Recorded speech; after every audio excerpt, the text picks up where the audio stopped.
আসসালামাইকুম। Hero Glamour fibre classmate আজ আপনাদেরকে আমি দেখাবো কীভাবে লাগাতে হয়।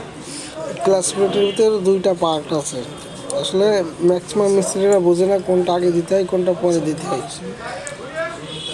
এটা সেটিংয়ের অনেক বিষয় আছে, আপনাদের খুঁটিনাটি সব কিছু ভালো করে বোঝাবো যে কীভাবে সেটিং করতে হয় বা কীভাবে ক্লাস প্লেটটা নষ্ট হয়। এরকম প্রথমে দেখবেন যে এই যে ক্লাস প্লেটের সবুজ দাগ থাকবে, সবুজ দাগ ওইটাকে দিতে হবে। তারপরে প্রেশার প্লেট সবুজ দাগ বাদে এবারে এমনি একটা ছোটো একটা দাগ, আবার প্রেশার প্লেট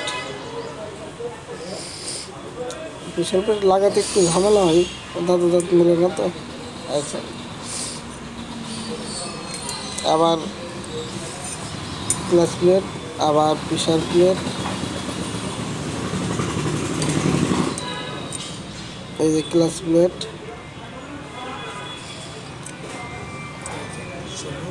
ক্লাস প্লেট,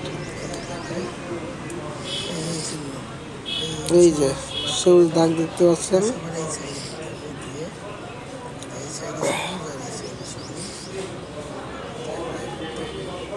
দেখাচ্ছি, এই যে একদম সবুজ গ্লাস প্লেটের মাথা একদম সবুজ, সেটা আপনার এক সাইডে দিতে হবে। আর যেটা আর একটা মাথা একেবারে সবুজ থাকে সেটা আর একটা এক সাইডে দিতে হবে। আর যেগুলো ছোটো ছোটো মার্ক করা থাকে সেগুলো এক জায়গায় দিতে হবে, সেগুলো মাঝখানে দিতে হবে, এক কথায় মাঝখানে দিতে হবে। আমি আপনাদের তারপরেও এটা ঘোরাই দেখাচ্ছি যে কীভাবে সেটিং করতে হয়।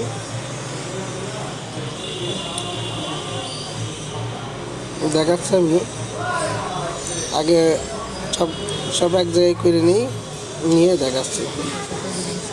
এই যে একদম বেশি দাগ রং দেওয়া আছে, যেটা একদম ওই সাইডই, মাঝখানের তিনটা আছে ছোট ছোট দাগ, আর যেটা একেবারে বেশি দাগ সেটা দুই সাইডই।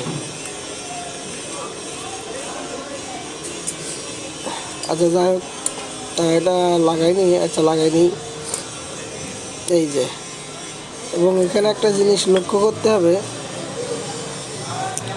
এই যে একটা দাগ দেখতে পাচ্ছেন, একটা চিহ্ন, এই চিহ্নের অনেক ব্যাপার আছে। এই চিহ্ন যদি আপনি মিলিয়ে না দেন, ক্লাচ ধরলেই খটখট শব্দ হবে, গাড়ি টানবে না, বিভিন্ন রকম শব্দ হবে, গাড়ি চালিয়ে কোনো মজা পাবে না, ক্লাচ ধরলে মনে হবে যে ওর মধ্যে ভেঙে যাচ্ছে। এই যে ওই দাগ আর এইটা সমানে এইভাবে বসাই দিতে হবে। এই যে এখানে এইটা আর এই যে এইটা একদম সমানে রাখতে হবে, সমানে রাখলেই মোটামুটি চলবে।